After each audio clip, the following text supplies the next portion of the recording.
अकेली महिला रसोई में पानी गर्म करने गई, तभी अचानक कांच टूटने की आवाज आई। 3 बदमाश दरवाजा तोड़कर अंदर घुसे। तब तक अन्ना मेज के नीचे छिप गई थी। डर से कांपते हुए उसने सांस भी नहीं ली। जब तीनों पैसे की तलाश में इधर उधर घूम रहे थे, अन्ना ने मौका देखकर तेजी से रसोई की ओर दौड़ लगाई। जैसे ही उसने गैस बंद करने की कोशिश की, पानी उबल गया और उबलने की आवाज ने बदमाशों का ध्यान खींच लिया। अन्ना फटाफट भंडार कक्ष में छिप गई। रसोई में आए बदमाशों ने देखा कि चूल्हे पर गर्म पानी है। इससे उन्हें यकीन हो गया कि घर में कोई है। उनके सरगना पॉल ने अपने 2 साथियों को निर्देश दिए।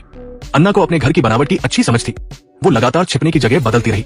3 पुरुष और 1 महिला मानो घर में लुकाछिपी खेल रहे हों। आखिरकार अन्ना ने तीनों को चकमा देकर लिविंग रूम के मुख्य दरवाजे तक पहुंच गई। अब उसे बस एक कदम आगे बढ़ाना था और वो खतरे से बाहर हो जाती। लेकिन हैरानी की बात यह थी कि वो दरवाजे पर खड़ी एकदम स्थिर रही। बदमाश भी हैरान थे। पॉल ने दरवाजा बंद कर दिया और टेप से उसके पैर बांध दिए।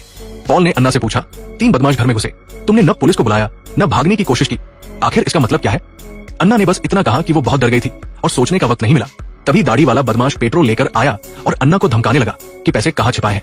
अन्ना भले ही कमजोर दिखती थी, लेकिन उसमें जिद थी। वो मरते दम तक नहीं बोली। मजबूरी में पॉल ने दाढ़ी वाले को अन्ना की निगरानी करने को कहा और अपने छोटे भाई के साथ ऊपर पैसे ढूंढने गया। दाढ़ी वाले की जिद से पता चला कि अन्ना भागती नहीं थी, क्योंकि उसे गंभीर जंगली डर की बीमारी थी। वो 10 साल से घर से बाहर नहीं निकली थी। ये सुनकर दाढ़ी वाले को एक तरकीब सूझी। अब अन्ना दर्द से चीखने लगी। उसकी आंखें चक्कर खाने लगी, कानों में आवाज गूंजने लगी और हाथ पैर कांपने लगे। उसकी चीख सुनकर पॉल आ गया और उसने दाढ़ी वाले से पूछा, तुमने ऐसा क्यों किया? हम सिर्फ पैसे लेते हैं, जान नहीं लेते। फिर वो अन्ना को कमरे में ले जाने लगा, लेकिन उसे एहसास हुआ कि अन्ना डर से पसीना पसीना हो गई थी। मौके का फायदा उठाते हुए उसने अन्ना से पैसे का ठिकाना पूछा।